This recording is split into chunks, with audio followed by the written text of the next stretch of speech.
ఓం నమః శివాయ. ఓం నమో నారాయణాయ.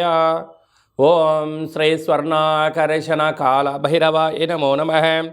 ఓం కాళకాలాయ విద్మహే కాళాతీతాయ ధీమహి తన్నో శ్రీ నరదృష్టి నివారణ కాల భైరవ దేవతాభ్యో నమో నమః. హరి ఓం. మా ఛానల్కి స్వాగతం. చూస్తున్న వీక్షకులకు, ప్రేక్షకులకు, ప్రియ కాళభైరవ భగవద్బంధులకి స్వాగతం పలుకుతూ మమ్మల్ని ఎంతగానో ఆదరిస్తూ ఉండబడినటువంటి ప్రియ సోదరీమణులకు, సనాతన ధర్మ సంరక్షకులకి అందరికీ కూడా తెలుగు ఉగాది పండుగ శుభాకాంక్షలు. అలాగనే వసంత నవరాత్రుల ప్రారంభోత్సవ అమ్మవారి యొక్క ఆశీస్సులు. ఈ క్రోధినామ సంవత్సరం అంతనూ కూడా అందరికీ శుభం, జయం, లాభం జరగాలని శ్రీ నరదృష్టి నివారణ కాళభైరవ స్వామిని కోరుకుందాం, వేడుకుందాం.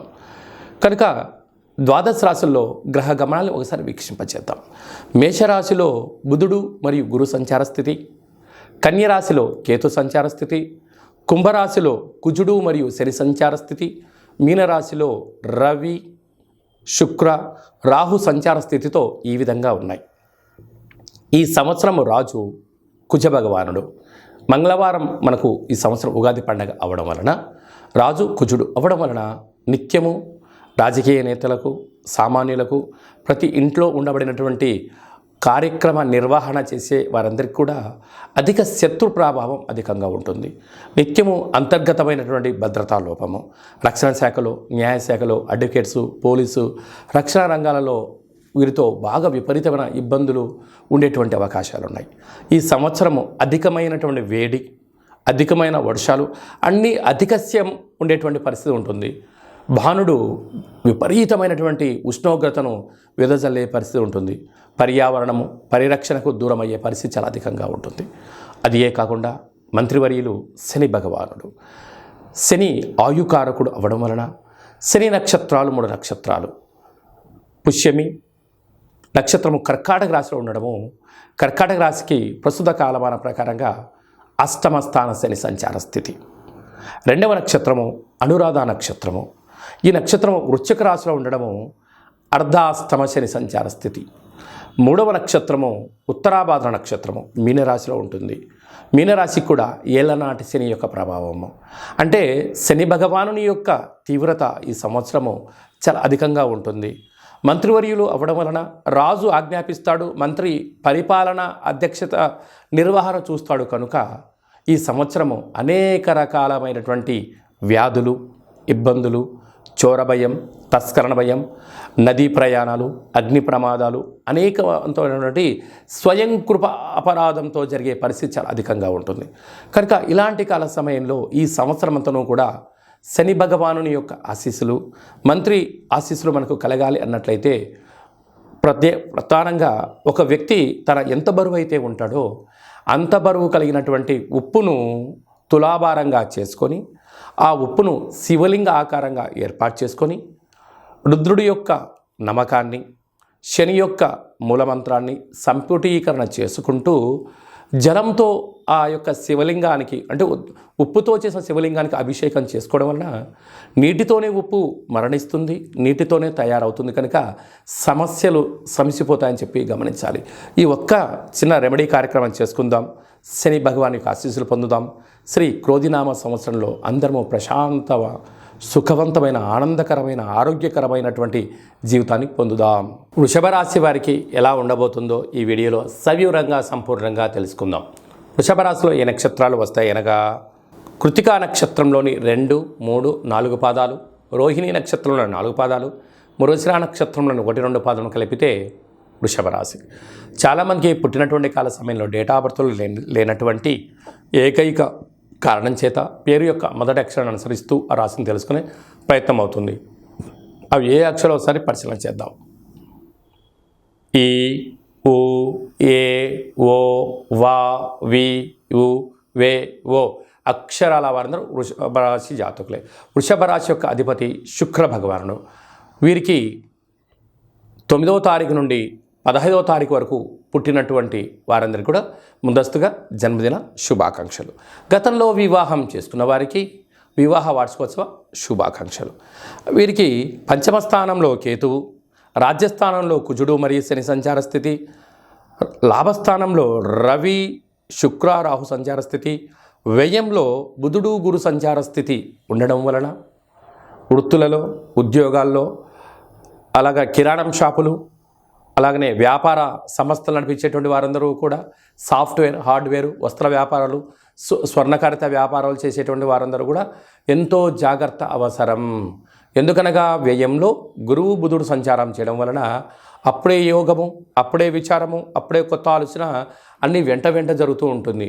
కనుక అనేక రకాలైన సమస్యలు పొంచి ఉంటున్నాయి. ఇలాంటి కాల సమయంలో వ్యయంలో గురు సంచార స్థితి ఉన్నప్పుడు అలాంటి దోష నివృత్తి కోసము వీలైనంత వరకు మౌనం, ధ్యానం, ఆధ్యాత్మికత, అదే కాకుండా కూడా పశువులతో, పక్షులతో, పంచభూతాలతో, ప్రకృతితో మమేకం మీరు అవ్వగలిగినట్లయితే అన్నింటా విజయం మీ సొంతం అవుతుంది. కనుక వీలైనంత వరకు ఈ సంవత్సరము మీరు కళౌ వెంకటనాయక అన్నట్టుగా వెంకటేశ్వర స్వామిని స్మరించడం, ధ్యానించడం, కాళభైరవ స్వామి యొక్క కూష్మాండ దీపాన్ని పెట్టుకోవడం వలన మీకంతా శుభమే కలుగుతుందని చెప్పి గమనించాలి. ఈ సంవత్సరము ఇంకనూ మనం విజయం సాధించగలగాలి అన్నట్లయితే రాజు కుజుడు అవ్వడం వలన మనకు వీలైనంత వరకు ఒక్కొక్క నెలలో 4 మంగళవారాలు ఉంటాయి. అలాగా సంవత్సరానికి 52 మంగళవారాలు మనకు వస్తాయి. కనుక వీలైనంత వరకు మంగళవారం ఉదయం 6 నుండి 7 గంటల వరకు కుజహోర జరుగుతూ ఉంటుంది. అలాంటి కాల సమయంలో మౌనం, కుజుడికి మంత్రం ఆరాధన చేయడం వలన, ఎరుపు బొత్తులతో దీపం వెలిగించడం వలన మనకు యోగదాయకం అని చెప్పి గమనించాలి. అలాగా రుణ సమస్యలు, రోగ సమస్యలు, కోర్టు సమస్యలు, అలాగే రక్షణ శాఖతో నిత్యము వాహన ప్రమాదాలు లాంటివి జరుగుతూ ఉన్నట్టయితే ఒక మంగళవారం పూట అంటే మాసంలో ఒక్కరోజు ఒక ఎరుపు క్లాతులో ఒక దోషుడు అన్నాన్ని వండి అందులో పోసి, ఒక దోషుడు కుంకుమను పోసి ఎర్రగా ముద్ద కట్టి వాటిపైన 7 ఎర్రటి ఒత్తులు వెలిగించి దిష్టి తీసి ప్రవహించే నీటిలో కానీ తెల్ల జిల్లెడు వృక్షం మొదల్లో వేయడం వలన అంగారకుడి యొక్క ఆశీస్సులు కలిగి రుణ సమస్యలు, రోగ సమస్యలు, కుజ సమస్యలు, సంతానం లేని సమస్యలు తొలగి అన్నింటా విజయం కలిగి అంగారకుడి యొక్క ఆశీస్సులు ఉంటాయని చెప్పి గమనించాలి. ఇంకను కలియుగ కాలంలో కళౌ వెంకటేశ్వర అన్నట్లుగా ఈ ఏడాదిలో ఒక్కసారైనా వెంకటేశ్వర స్వామిని స్మరించండి, ధ్యానించండి.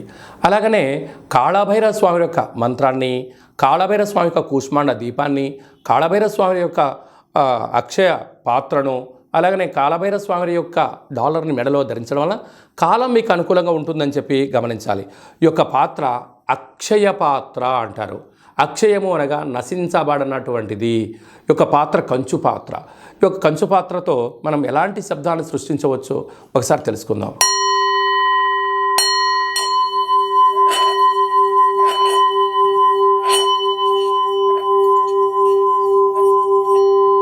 ఈ యొక్క ఓంకార శబ్దాన్ని ప్రతిరోజు ఉదయం స్నానం చేసిన తర్వాత 2 అగరబత్తులు వెలిగించి తిప్పి మీ మనసులో ఏదైతే కోరిక ఉందో 12 సార్లు కోరుకున్నట్లయితే సత్వరమే విజయం మీ సొంతమవుతుంది.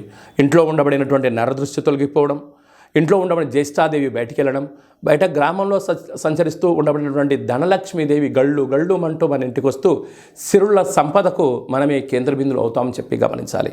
ఈ అక్షయపాత్రతో పాటి ఒక కాళభైరవ స్వామి యొక్క పిరమిడు, డాలరు, కంకణము, అలాగే మీకు కాళభైరవ హోమాన్ని మీకోసమే ప్రత్యేకంగా చేయించి మీకు వాట్సాప్ కాల్ ద్వారా ప్రత్యక్ష ప్రసారంగా చూపించి అందజేయడం జరుగుతుంది. కనుక అక్షయపాత్రను సొంతం చేసుకుందాం. సకల భూత ప్రేత పిచాచ బ్రహ్మర యక్షర యమదూత శాకిని డాకిని గ్రహ దోషాలను తొలగించుకుందాం. తంత్ర ప్రయోగాలకు దూరంగా ఉందాం. ఐశ్వర్యానికి స్వాగతం పలుకుతాం. అదే కాకుండా ఇంకనూ మనం విజయం సాధించగలగాలి అన్నట్లయితే మన యొక్క దేవాలయంలో నిత్యము 4 మంగళవారాలు, 4 శనివారాలు, అష్టమి, పూర్ణిమ, బహుళాష్టమి, అమావాస్య తిథులందున కాళభైరవ హోమం జరుగుతూ ఉంటుంది. కనుక ఆసక్తి గలవారు ఈ కిందనేమని సంప్రదించి మీరు అక్షయపాత్రను సొంతం చేసుకోగలరు. కాళభైరవ పూజా కార్యక్రమంలో కూడా పాల్గొన్నారు. మీ వ్యక్తిగత జాతకం తెలుసుకోవాలనుకుంటున్నారా? మీ పేరు, పుట్టినటువంటి తేదీ, నెల, సంవత్సరం, సమయాన్ని వ్రాసి మీరు పంపించగలిగినట్లయితే 100 సంవత్సరాల జాతకాన్ని సంపూర్ణంగా వ్రాసి పంపించి మీరు పుట్టినప్పుడు గ్రహ గమనాలు ఎలా ఉన్నాయి, ప్రస్తుతం ఎలా ఉన్నాయి, రాబోయే కాలంలో ఎలా ఉండబోతున్నాయో సవివరంగా సంపూర్ణంగా మీకు తెలియజేయడం జరుగుతుంది. అలాగనే చాలామందికి డేట్ ఆఫ్ బర్త్లు లేనటువంటి కారణం వలన మీ పేరు యొక్క మొదటి అక్షరాన్ని అనుసరిస్తూ అలాగనే మీ యొక్క ముఖ కవళికలకు ఫోటో పంపించగలిగినట్లయితే మీ కుడి చేయిని ఎడమ చేయిని ఫోటో తీసి పంపించినట్లయితే హస్త సాముద్రికం ద్వారా కాళభైరవ ఉపాసన చేత రమణ శాస్త్రం ద్వారా గవ్వలు వేసి భూత భవిష్యత్ వర్తమానాన్ని తెలియజేయడం జరుగుతుంది.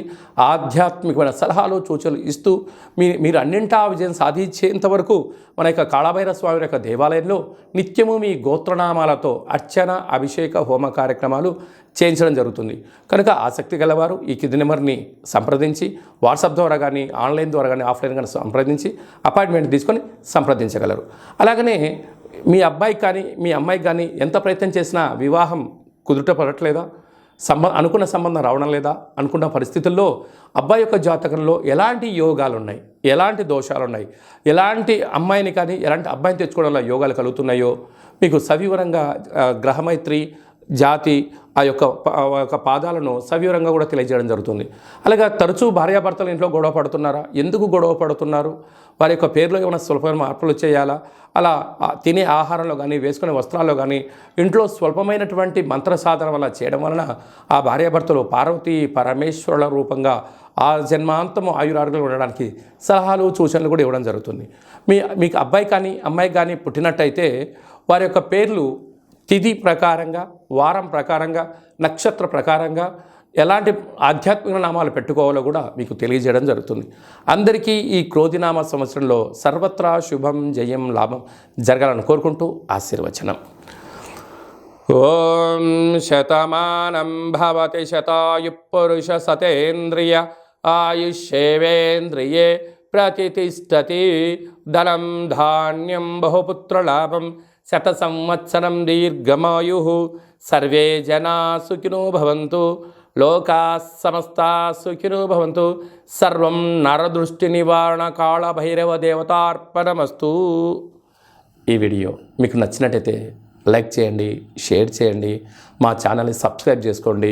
మేము చేస్తున్న వీడియోలు ఆధ్యాత్మిక వీడియోలు అందరికన్నా మొట్టమొదటిసారిగా మీరే చూడాలి అనుకుంటున్నట్టయితే గంట సింబల్ని ప్రెస్ చేయండి, ఆల్ అనే బటన్ తెలియచేయండి.